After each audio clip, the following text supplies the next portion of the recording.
Imagine this. You wake up one morning and everything feels different. The air feels lighter.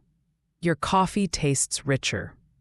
The sun peeking through your window feels warmer, almost as if the universe itself is smiling at you. Nothing drastic has changed in your outer world. You're still in the same house, with the same job, the same challenges, and yet you feel like something profound has shifted. It's not magic in the fairy tale sense, but something about the way you see everything feels magical. What if I told you that this kind of magic is real, and that it starts with one simple word: gratitude? Hello, I am Bharat, and welcome to Audiofybooks, where you will find excellent audio summaries of books in a very easy and interesting way. If you want to learn from new books, do subscribe to the channel. Let's get started with today's book. Today, we're diving into The Magic by Rhonda Byrne. Now, if you've ever read The Secret or dabbled in the law of attraction, you've probably heard about the power of positive thinking. But The Magic takes a deeper, more focused approach. It zeroes in on one specific force, the force of gratitude, and shows us, through 28 life-altering practices, how it can transform everything from your relationships to your finances to your health. Let me take you back for a moment. Do you remember how, as a child, everything felt exciting? Whether it was playing in the rain, the thrill of getting a gift, or even just waking up to pancakes. There was this sense of wonder in everything. But as we grow older, life starts piling on its complexities: stress, responsibilities, bills, expectations, and somehow that magic disappears. Rhonda's message is that the magic didn't leave us. We just stopped looking for it. The book opens with a revelation that most people miss. Gratitude isn't just a feel-good emotion. It's a powerful magnetic force. The more grateful you are for what you already have, the more you receive. It's almost like tuning into a frequency, the gratitude frequency, and once you're on it, the universe starts responding. And it's not just theory.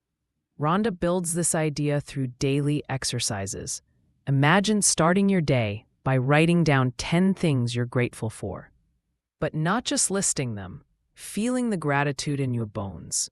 Thinking about how your clean drinking water comes through miles of pipes, or how your friend texted you just when you needed someone. You start noticing the things you usually overlook. And something weird starts to happen. You feel better, you smile more, and slowly your circumstances begin to shift.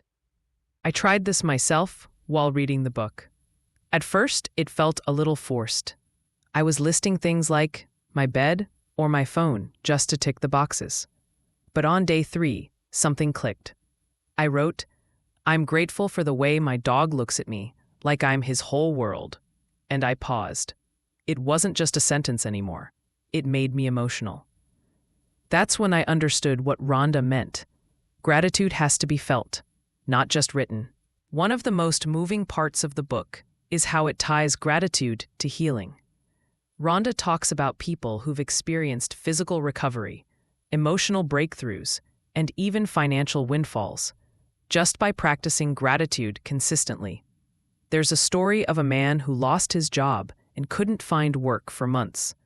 Every day, he practiced the magical job practice, where he gave thanks in advance for the perfect job coming to him. Within weeks, not only did he get hired, but the position ended up being better than anything he could have imagined. And it's not always about the big miracles. Sometimes it's the everyday ones, like finding a parking spot exactly when you need it, or getting an unexpected compliment on a rough day. These moments stack up, and they create a sense of harmony that feels like the universe is in sync with you. One of my favorite exercises from the book is called Magical Relationships. You take a photo of someone you have tension with. Could be a partner, a parent, even a coworker, and you write down 5 things about them that you genuinely appreciate. It's tough at first, especially if you're upset with them. But something softens when you do this. You stop focusing on what's wrong and start seeing what's right. It's like cleaning a foggy window. You begin to see the person with fresh eyes. And then there's the practice of the magic rock. Sounds silly, right? But stay with me. You find a small stone and place it by your bed. Every night before sleeping, you hold it in your hand and think of the best thing that happened that day. Just one thing.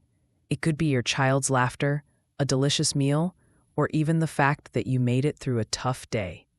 Over time, this simple act rewires your brain to end each day on a positive note. There's something deeply calming about that.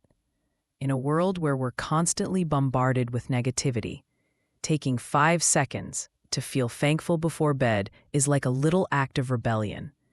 You're choosing peace. You're choosing magic. Another beautiful aspect of the magic is how it turns the mundane into the miraculous. Paying bills, for example, usually comes with a groan, right? But Rhonda encourages us to say thank you for every payment we make, because it means we had the money to pay for electricity, water, groceries. Suddenly, you stop feeling like a victim of expenses and start feeling like a steward of abundance. And what about health? There's a practice called the magical cure. Whether you're battling something big or small, she asks you to thank every part of your body. Your heart for beating, your lungs for breathing, your eyes for seeing. It's so easy to take our bodies for granted until something goes wrong. But when you flood your body with love and appreciation, you begin to notice improvement, not just physically, but emotionally, too. Now, here's where the magic deepens. Rhonda makes it clear, this isn't just a 28-day challenge. It's a way of life. Yes, the book has a practice for every day, but the real goal is to awaken your spirit to the power of thankfulness permanently. It's about developing a new lens through which you see the world. There's something spiritual, but also deeply practical about this. It doesn't ask you to meditate for hours or radically change your lifestyle. It just asks you to notice, to appreciate, to whisper thank you, even when life is hard. And that changes everything.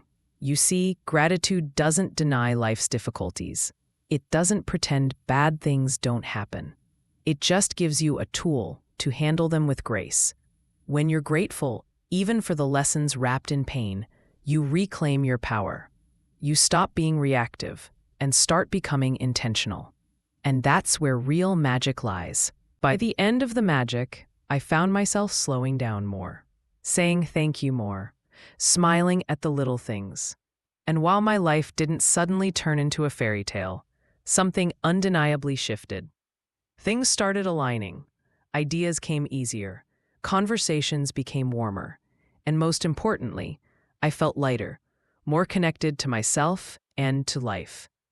So if you've been feeling like life has lost its spark, like every day is just about surviving instead of thriving, the magic is an invitation to wake up your inner child, the one who found joy in the smallest things, the one who still believes in miracles. Because the truth is, magic was never gone. It was just waiting for you to notice it again. And all it takes is one word: thank you. If this summary moved you or gave you a fresh perspective, don't forget to subscribe to Audiofybooks for more life-changing insights like this one. Until next time, stay grateful and keep the magic alive.